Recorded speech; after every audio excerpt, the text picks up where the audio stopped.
మీరు ఏం చేశారని అవకాశం అడుగుతా ఉన్నారు. ఒక్క ఛాన్స్ అడుగు. మోడీ గారు సాబర్మతి ప్రాజెక్టు, గంగావతి ప్రాజెక్టుకి డబ్బు, ఇలా ఢిల్లీలో ఎన్నికల్లో గెలవాలి కాబట్టి యమునాకి డబ్బులు ఇస్తామని చెప్పొచ్చు.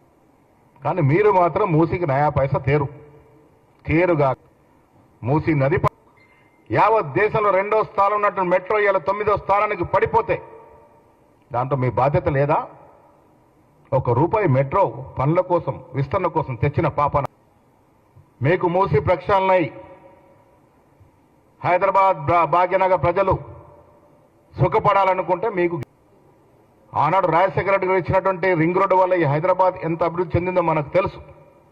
అదే తరాలో రేవంత్ రెడ్డి గారు RRR రీజనల్ రింగ్ రోడ్డు చేస్తామంటే దానికి డబ్బులు ఇవ్వరు. అది మీకు రాష్ట్రానికి రావాల్సిన నిధులు విధులు వాటాలు దేని గురించి మీరు మాట్లాడరు. కానీ ఒక్క ఛాన్స్ కావాలట. ఎందుకు ఇస్తారయ్యా తెలంగాణ ప్రజలు నీకు?